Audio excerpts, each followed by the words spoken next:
Welcome to my channel. আজকে আমি share করব একটা সাধারণ দিন কিভাবে কেটে যায় তারই গল্প। প্রত্যেক দিনের মধ্যেই একটা সাধারণ দিনে সকালবেলা ঘুম থেকে উঠে পড়েছিলাম। ঘুম থেকে উঠেই প্রথমেই মুখটাকে ভালোভাবে ধুয়ে নিয়েছি। তারপরেই যেটা আমি করে থাকি, থাইরয়েডের ওষুধটা খেয়ে নিয়ে চা অথবা কফি আমাকে একটু খেতেই হবে, না হলে আমার দিনটা শুরু হতে চায় না। তো চলো ব্লগটা আমি এইখান থেকে শুরু করছি। সকালবেলা উঠেই মুখটাকে ভালো করে ধুয়ে নেওয়া খুবই জরুরি। সকালবেলা উঠেই কিন্তু কোনো রকম ফেস ওয়াশ আমি ইউজ করি না, সাধারণ জল দিয়ে মুখটাকে বারবার ধুয়ে থাকি। তো বিস্কিটগুলো শেষ হয়ে গেছিলো, সেই জন্য কয়েকটা বিস্কিটের প্যাকেট একই সাথে আমি খুলে একই কৌটোর মধ্যে রেখে দিয়েছি।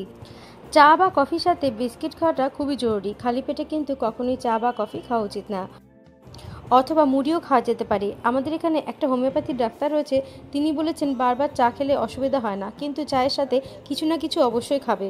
তারপরে দেখলাম বেসিনের মধ্যে অনেকগুলো বাসন জমা পড়ে রয়েছে, সেগুলোকে মেজে ফেললাম। বাসন মাজার ঘর মোছার কাজগুলো আমি করে থাকি, আমার কাজ করতে খুব ভালো লাগে। কিন্তু কোনো কোনো দিন আবার বাসন মাজতে একদম বিরক্ত লাগে, কেননা রোজ রোজ একঘেয়েমি কাজ কার করতে ভালো লাগে। তারপরে ঘরের দিকে চলে গেলাম, গিয়ে দেখলাম বিছানাটা একেবারে এলোমেলো হয়ে রয়েছে। পুরো বিছানাটাকে ঠিক করে ফেললাম। ভালোভাবে ফ্রেশ হয়ে নিয়েছি। এখন গোপালকে সেবা দেবো। গোপালকে তুলে সেবা দিয়ে তারপরে আমাদের টিফিন বানাবো, আর তারপরে রান্নাবান্না শুরু করব। যেখানটা গোপাল এখন রয়েছে সেই জায়গাটাকে ভালো করে মুছে ফেললাম। ডান হাত দিয়ে ঘর মুছছিলাম বলে বা হাতে ক্যামেরাটা ধরেছিলাম। দেখো ভিডিওটা একটু উল্টে গেছে, কিছু মনে করো না। যেহেতু গরম পড়েছে সেহেতু সকাল সকাল প্রত্যেক দিনই গোপালকে একটু স্নান করাই। জামাটা চেঞ্জ করে দিয়ে একটু মিষ্টি আর একটু আঙুর দিয়েছিলাম সকালবেলা। যখন যেটা মনে হয় সেটা দিই।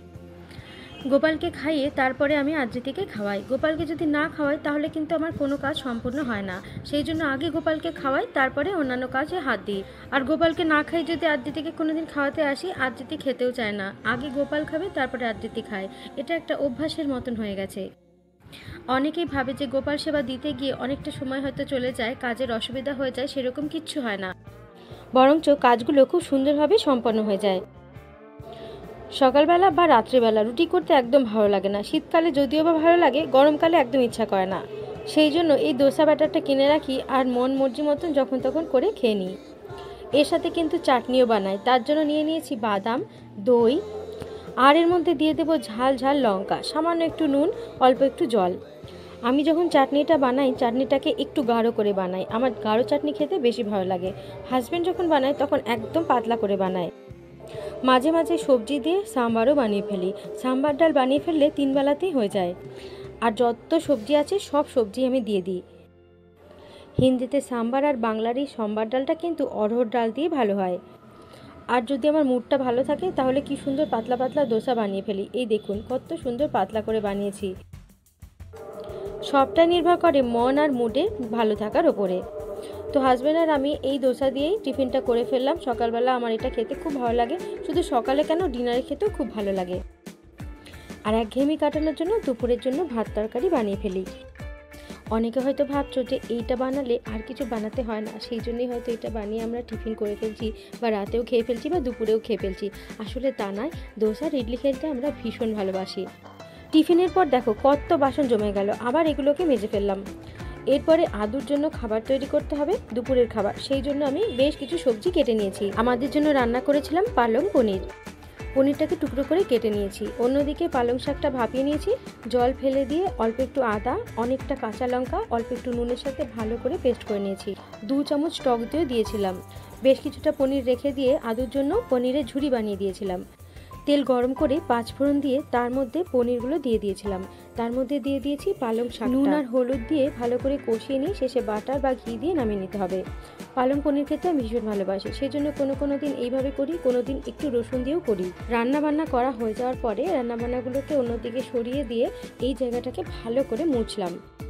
মাঝে মাঝেই দেখি এখানে ছোট ছোট আরশোলা আর মাকড়সা ঘুরে বেড়াচ্ছে। অনেক পরিষ্কার করা সত্ত্বেও এগুলো যে কেন আছে বুঝতে পারি না, একদম ভালো লাগে না। ন্যাপথলিন কিন্তু অনেকেই দিয়ে থাকেন, কিন্তু ন্যাপথলিন কিন্তু একদম ভালো না, একটা কেমিক্যাল। সেই জন্য বাসনের মধ্যে দেওয়া খুব মারাত্মক একটা ক্ষতি করতে পারে। সেই জন্য এই ধরনের লবঙ্গ আপনারা দিতে পারেন। ছোট ছোট লবঙ্গ, এলাচ অথবা দারচিনিকে থেতো করে কোনায় কোনায় দিতে পারেন, এতে কিন্তু উপদ্রবটা একটু কম হয়।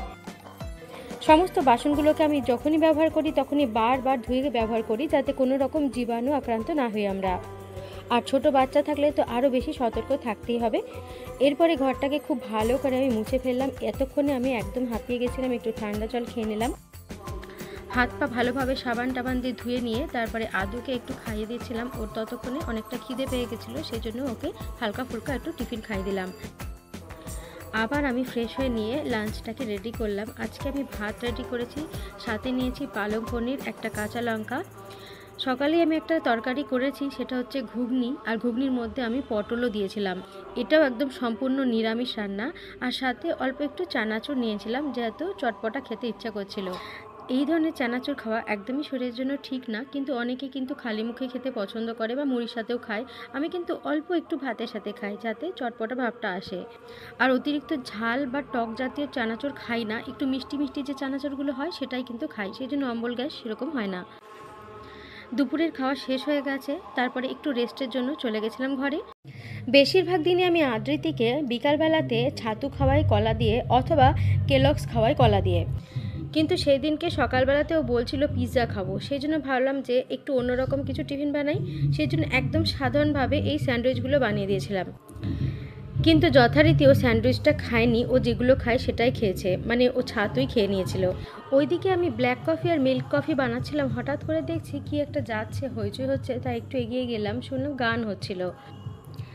এরপরে রাতের খাবারের জন্য আবার আমাকে রান্নাঘরে ছুটে যেতে হলো। রাতের জন্য আবার কিছু বানাতে হবে। দুপুরের তরকারিগুলো থাকলে সাধারণত আমি রাতে শুধুমাত্র ভাতই করি, আর যেদিন কিছু থাকে না সেদিনকে ভাত, তরকারি অথবা রুটিও করি। গরম গরম কফি খেতে খেতে ভাবছিলাম আজকে কি বানাবো। তো দোসা খেতে ভীষণ ভালো লাগে, সেই জন্য আবারও আমি রাতের জন্য দোসাই বানিয়ে ফেলেছি। তরকারিগুলোকে তো শেষ করতে হবে, সেই জন্য ডোসার সাথে খেয়ে ফেললাম তরকারি, যাতে পেটটাও ভরা থাকে, রাতের ঘুমটাও ভালো হয়। আমার মতো কে কে আছো যারা সাউথ ইন্ডিয়ান খাবার ভালোবাসো, একটু কমেন্ট করে জানিও। সবাই ভালো থেকো, সুস্থ থেকো।